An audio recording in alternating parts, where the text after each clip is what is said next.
Okay, back to another video here. David Tresco, Sorta Boy Savage. Your friendly neighborhood urban and otherwise fisherman. So anyways, I went out today, and it was rainy up until it was raining pretty hard up until about 2, and then it went to sprinkling basically the whole time. So it was 20%. I thought that meant it was 20% chance of rain, but I think it means it's 20% of a max rain amount or something along. I don't know like the scientific term, but the pressure was pretty much normal all day.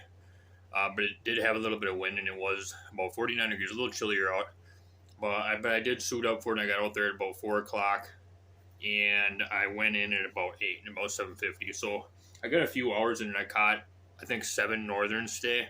A couple of them were nicer. I had a really, really, really nice northern on again, which I've had a nice northern that's probably 40 inches on. It's probably not the same one, of course, but around that size 3 times, and it's popped off all 3 times. One time it snapped my line, and the other 2 times it spit the hook. But there wasn't too much biting on topwater today. I had some strikes from smaller northerns that didn't get set, and then I also had I did catch a two on the whopper plopper, bone whopper plopper. But as I said, that's a really good lure. But the reason why I wanted to make this video here today is I wanted to let you guys know and see if you guys have heard anything about this. Because, of course, everybody knows Rapala, but I've never actually used this Rapala that I got, and I don't have a lot of bluegill pattern lures.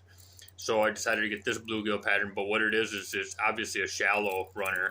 And it seemed to run about kind of wobbly, not too much action, so kind of more of a feeding strike than a aggression strike it would be. But I picked this up. It was $7.50, and it seemed to be a good little shallow runner that I can use in lakes and stuff. I had a little strike on it from a smaller northern, but I didn't catch anything on it today. But the main thing that was catching is, like I said, I did get that.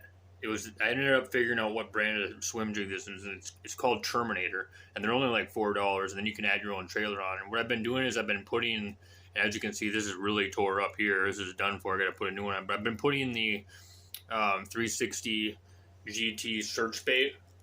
Sorry, my room's a little hot right now. 360 GT search bait on the end of it, and it just has a perfect pattern. It's weedless. You can kind of work it up and down if you want to, but I've just been pretty much running it straight in at a steady pace, not very fast, but not very slow, and that rib slows it down a little bit to where you can kind of pull and keep your rod tip up. And I caught like 4 of them, either 4 or 5 of them on that today, and that's the lure that I had the ginormous 40-inch plus northern on today. Was that a single hook? Yes, but it's a lot nicer size hook, and it is weedless. And I was throwing it directly into lilies, so I was having trouble because the wind started to come up, so I couldn't really throw the plopper. So I had to deal with the wind, and I was working around with lilies, which I can kind of do one or the other. But the wind's not great. I can kind of do both, but the wind's not great for topwater anyways, as you know, especially something like this that you're trying to make noise with. But yeah, like I said, bone whopper plopper strikes again. It's kind of a never fail lure, I call it, after opener. It never really fails. You might be throwing it for a very long time, but I've never really had it fail in a particular day of fishing. But these are really good. The 110 size I definitely think is the best. I have some of these smaller whopper ploppers, the 90 size, the ones that people usually use. But the problem with those is you have to run them a lot faster to even get up that twirler to go in, that tail to go.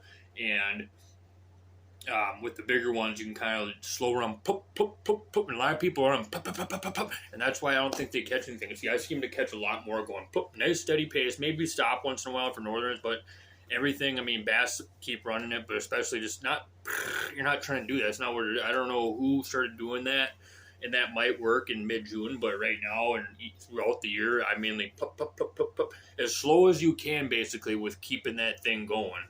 And you want to obviously keep the nose out of the water a little bit. You don't want that dragging in. That's a different kind of deal that you're doing there, unless you're doing little spurts, which I'll try sometimes, but it's never seemed to work real well.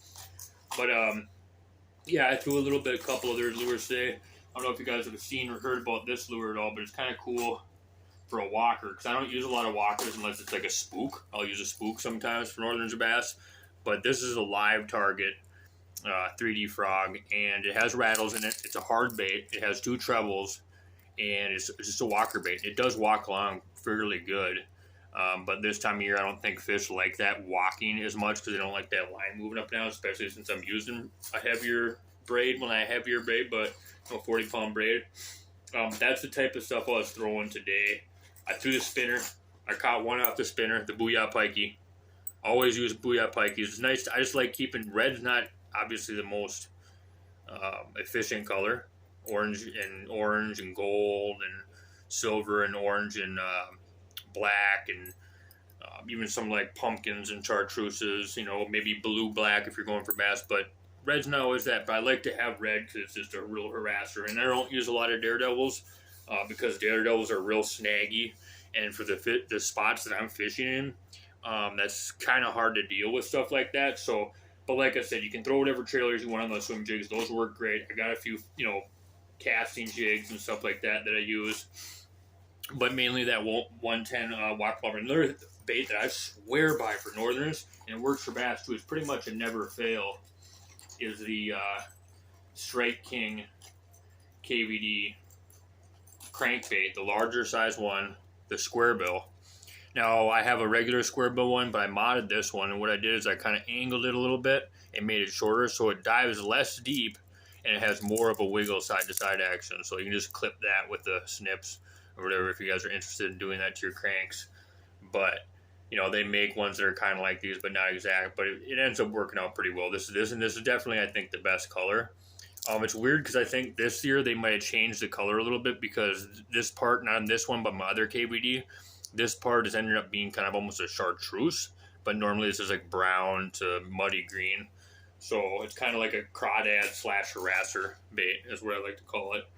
But didn't really throw much else for soft plastics today. Didn't throw an actual search bait or anything like that. But I wanted to ask you guys, you know, please comment in the video if you guys have anything on this lure. It's the Rapala Shallow Runner.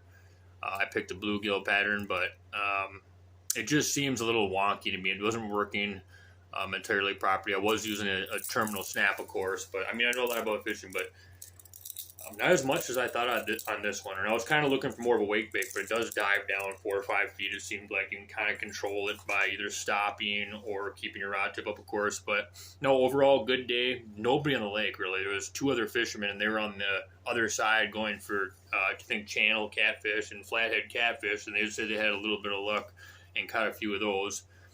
I saw a couple catfish heads laying on the side of the road, so I'm thinking they probably cleaned them up. But no, overall, it was a really good day. It was a little misty. It got a little cold there at the end. That's why I kind of called it a little earlier than I had to.